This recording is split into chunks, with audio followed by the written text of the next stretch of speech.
तो आज की इस वीडियो में अपन बात करने वाले हैं पेल्विक फ्लोर मसल के बारे में। तो ये कंटेंट मैंने लिया है इन बुक्स से और इन वीडियोस से, and these are the highlights जो अपन इस वीडियो में कवर करने वाले हैं। देन स्टार्ट करते हैं। तो सबसे पहले अपन बात करेंगे पेल्विक बोन की। Then this part is called ilium. Whenever we puts hands, it's not on your hip joint, it's on your ilium. जब भी अपन खड़े होते हैं या फिर अपने हाथ रखते हैं ऐसे साइड के अंदर, तो अपन को लगता है कि वो अपना हिप जॉइंट है या फिर हिप बोन है, बट वो होती है हमारी इलियम बोन। नेक्स्ट है हमारी pubic bone, joint by the soft tissue called pubic symphysis. ये बोन एंटीरियरली प्रेजेंट होती है। Then posteriorly you have these hollowed out bump called ischium, जैसे अपन सिट बोन्स भी कहते हैं। The big centre piece is the sacrum, the base of the spinal kolam.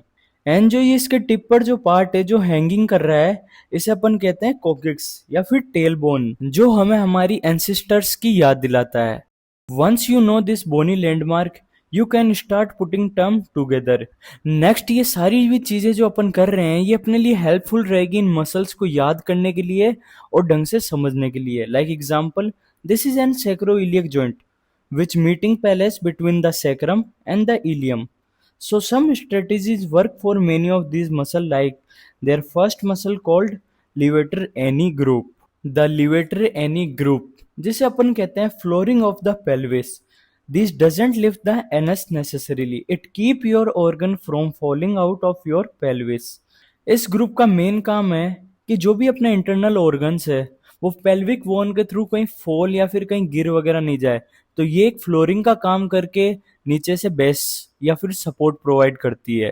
The centre piece is the pubococcygeus. Pubococcygeus connect the pubic bone in front with the coccygeus in the back. It formed like a hammock, squeezed much with some important cutout for anus and genital organs. Front के अंदर ये connect करती है pubis से और back के अंदर ये कनेक्ट करती है कोकिक्स से, और जो इसकी शेप है वो कुछ हैमगॉक के लाइक है। और जो एंटीरियरली इसके कटआउट है वो है किसके लिए? एनस और जेनाइटल्स के लिए।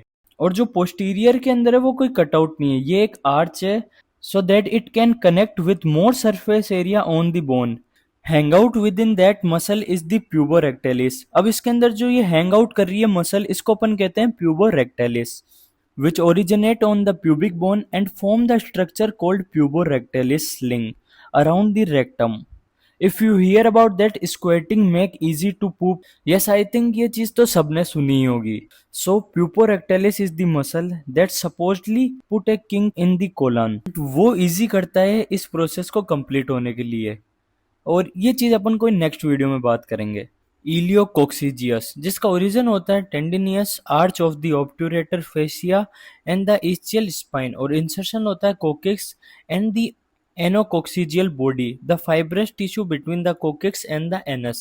It contracts during coughing, sneezing, and lifting to stabilize the pelvic organ. And the last one is ischiococcygis, a long sheet of the muscle that spans from each ischium to the coccyx.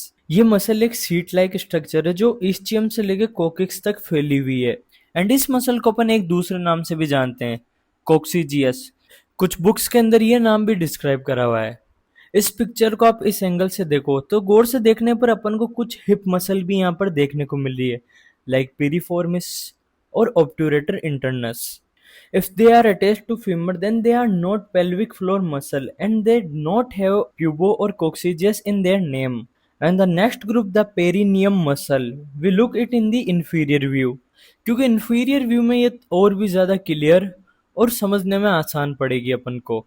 But जो आगे आने वाली picture है वो थोड़ी सी spicy हो सकती है, इसलिए ढंग से देखना, कहीं पब्लिक पैलेस में तो नहीं हो आप। तो ये है इंफीरियर व्यू।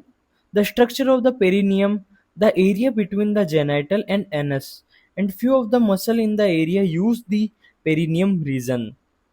तो जो ये एरिया है ना जेनाइटल और एनस के बीच का, उसको अपन कहते हैं पेरिनियम एरिया, और इसके अंदर जो भी मसल आ रही है या फिर कनेक्ट हो रही है जा रही है, तो वो पेरिनियम रीजन के अंदर है। पेरिनियम मसल्स के अंदर आती है superficial transverse perineum, deep transverse perineum, ischiocavernosus, bulbospongiosus. First है superficial transverse perineum. You know, superficial mean close to the surface. You already know that transverse is the run side to side instant of front to back. Transverse का मतलब है side to side, कहीं ना कहीं वो run कर रहा है। और सुपरफिशियल यानी closer to the surface. Next, urethra anterior and anus posterior.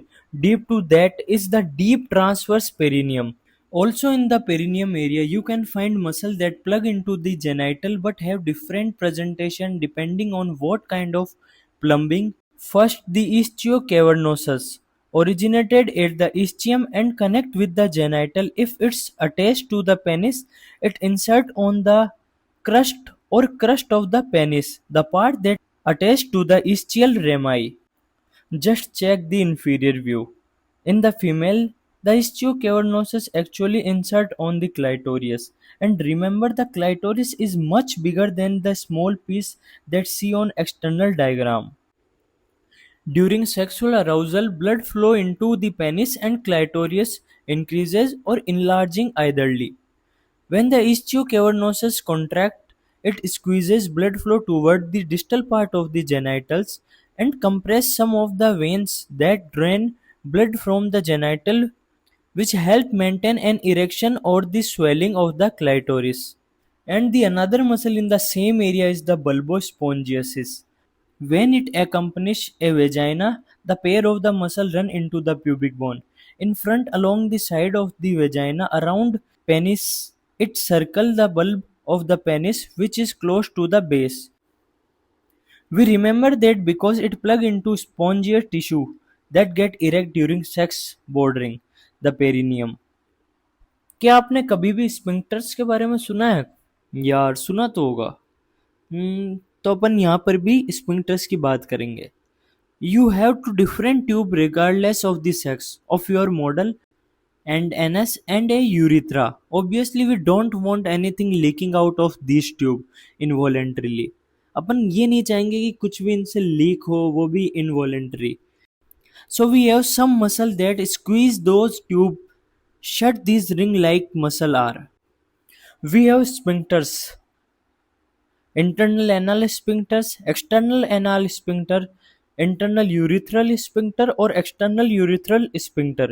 We have a few internal sphincters are actually smooth muscle under involuntary control, but the external sphincter, one around the anus and one around the urethra, are exoskeletal and are controlled voluntarily. तो अपने पास कुछ है internal sphincters और कुछ है external. जो mainly internal है वो है स्मूथ मसल स्पिंक्टर, और जो बाहर वाले हैं वो है स्केलेटल मसल स्पिंक्टर्स। अब इन दोनों में डिफरेंस क्या है वो देखते हैं अपन।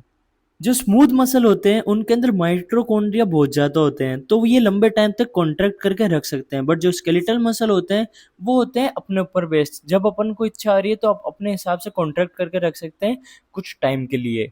Skeletal muscle we only use external sphincter when we are really trying to hold back floodgate। तो ये था पूरा एक brief knowledge pelvic floor muscle के बारे में। तो आप मुझे कमेंट करके बताओ कि नेक्स्ट वीडियो अपन किस टॉपिक पर डिस्कस करें।